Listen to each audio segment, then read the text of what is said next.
Officer পরিচিত এবং আসাদুজ্জামান সাহেবকে ওনার মানবিক প্রতিজ্ঞাকে সম্মান করতে আপনাদের আন্তরিক উপস্থিতিতে মানব সেবায় এগিয়ে আসার জন্য এই হ্যান্ডি গুনান আজ থেকে বিল্ডিংয়ের কবরগির ক্রস এবং হিসাবেই পরিচিত। আসলে ওইভাবে আমাদের কাছে এরকম কোনো কর্মকাণ্ড চোখে পড়ার মতো যে এরকম চোখে পড়েনি।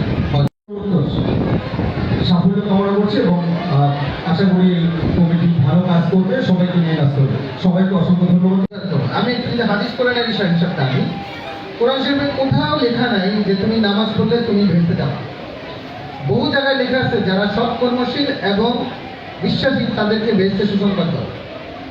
যারা সৎ কর্মশীল এবং বিশ্বাসী তাদেরকে বেহেশতে সুসংবাদ, এই কথাটা প্রায় 18 জায়গায় সম্ভবত লেখা আছে, কিন্তু কোথাও লেখা নেই তুমি নামাজ পড়ছো তুমি বেঁচে যাবে। হ্যাঁ, নামাজ পড়ার কথা বলা আছে, তোমরা নামাজ পড়ো সকালে, দুপুরে, সন্ধ্যায়, বিকালে এবং বিভিন্ন জায়গায় রাতের কথা বলা আছে, কিন্তু সৎকর্মশীল, এখন সৎকর্ম বলতে কি বোঝায়?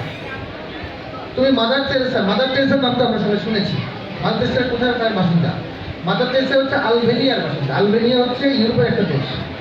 সে আলবেনিয়া থেকে এসে ভারতের কলকাতায় শুধুমাত্র গরিব লোকগুলোকে, মানে একদম মাঝে মাঝে তোমরা যদি তার ভিডিও দেখো দেখবা যে সেই মানে যক্ষা রোগী, তারপরে এই যে পুষ করতেছে, তাদেরকে হাত দিয়ে বসে দিচ্ছে। কি দরকার মহিলা? সারাটা জীবন সে এই মহিলাটা এই কলকাতায় বসে বসে সেবা যত্ন করলো। একটা আশ্রমে ছিল মানুষ